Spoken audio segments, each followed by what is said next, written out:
இந்த video Sunday அன்றைக்கி எடுத்த வீடியோ தான் இது. மாமியாரும் நானும் வந்து பார்த்திங்கன்னா ஒரு கல்யாணத்துக்கு போயிருந்தோம். ஸோ நாங்கள் போகிற டைமில் யாருமே இல்லை. அதுக்கப்புறம் வந்து பார்த்திங்கன்னா கொஞ்சம் நேரத்தில் சாப்பாடு பரிமாற ஆரம்பிச்சிட்டாங்க.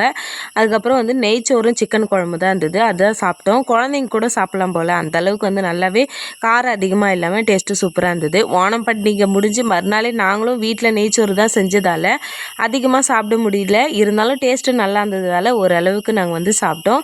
இந்த மாதிரி வந்து நான்வெஜ்ஜாக இருந்தால் எடுத்துகிட்டு வந்து டேபிள் மேலே வச்சுருவாங்க ஒரு பேஷனில். நம்ம தேவையான அளவு பரிமாறி நம்ம எவ்வளோ ஒன்றா சாப்பிட்டுக்கலாம். சாப்பிட்டு முடிச்சுட்டு கிளம்புற டைமில் தான் பொண்ணு மாப்பிள்ளையும் வந்து வந்திருந்தாங்க. அவங்களையும் ஒரு சைடு வந்து பார்த்து முடிச்சுட்டு அதுக்கப்புறமா நாங்கள் வந்து பார்த்திங்கன்னா நடந்தே வந்துட்டோம். கொஞ்சம் தூரம் தான் வீடு அப்படின்றதுக்காக. ஓணம் பண்டிகைக்கு எங்கள் நாத்தனார் ஒரு ட்ரெஸ் எடுத்துகிட்டு வந்திருந்தாங்க. அதனுடைய கலர் எனக்கு பிடிக்காதால ஸோ மாற்றத்துக்காக நானும் எங்கள் வீட்டுக்காரும் அன்றைக்கி மதியமே வந்து பார்த்திங்கன்னா வெளியில் கிளம்பிட்டோம். அவ்வளோதான். இந்த வீடியோ பிடிச்சிருந்தா லைக் அண்ட் சப்ஸ்கிரைப் பண்ணிக்கோங்க. வீடியோ பார்த்ததற்கு நன்றி.